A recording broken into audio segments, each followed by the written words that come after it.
بسم اللہ الرحمن الرحیم ربی شرح لی صدری ویسر لی امری واحلل عقدۃ من لسانی یفقہوا قولی والصلاۃ والسلام علی سید الانبیاء والمرسلین۔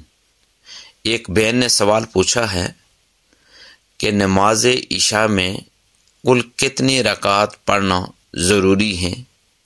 میں 4 فرض، 2 سنت موقدہ اور 3 وتر واجب پڑھتی ہوں، یعنی کل 9 رکعت پڑھتی ہوں، کیا اس طرح میری نماز ہو جاتی ہے؟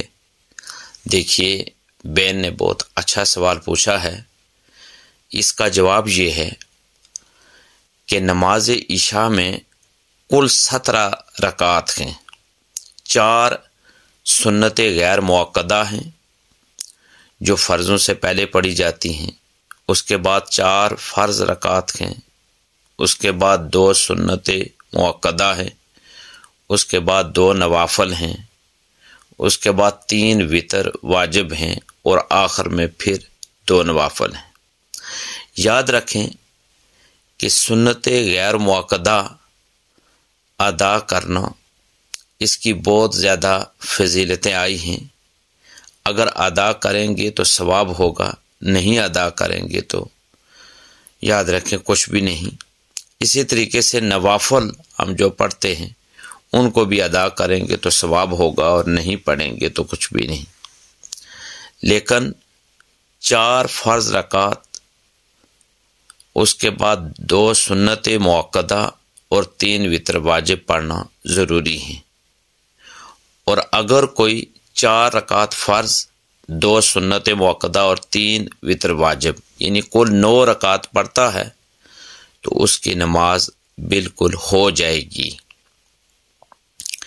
لیکن اگر کوئی حالت سفر میں ہے اور وہ کسی ایسی مجبوری میں ہے کہ جہاں پوری نماز پڑھنا مشکل ہے، تو وہ اگر 4 فرض اور اس کے بعد 3 وتر واجب پڑھ لیتا ہے تو تب بھی اس کی نماز ہو جائے گی۔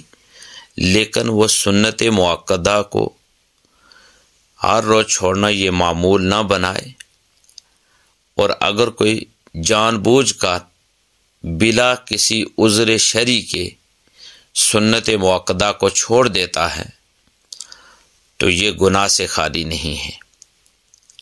ضروری ہے کہ ہم نماز عشاء میں، یعنی اگر فرصت ہے تو پوری 17 رکعت، اور اگر ہم یاد رکھیں فقط 4 فرض، 2 سنت موقدہ اور 3 وتر پڑھتے ہیں تب بھی ہماری نماز ہو جاتی ہے۔ اس کے علاوہ زیادہ جتنے بھی نوافل ہم پڑھتے ہیں یا جتنی بھی اللہ تعالیٰ کی عبادت کرتے ہیں وہ بہت فضیلتوں والی ہے اور بہت اچھا عمل ہے۔ لیکن اگر کوئی 4 رکعت فرض، 2 سنت موقدہ اور 3 وتر پڑھتا ہے تو اس کی نماز عشاء ہو جاتی ہے۔ اللہ تبارک و تعالی ہمیں زیادہ سے زیادہ علم دین سیکھنے اور اس پر عمل پیرا ہونے کی توفیق عطا فرمائے۔ دین کی بات پھیلانا صدقہ جاریہ ہے، ثواب کی نیت سے ویڈیو کو شیئر ضرور کیجیے۔ جزاک اللہ۔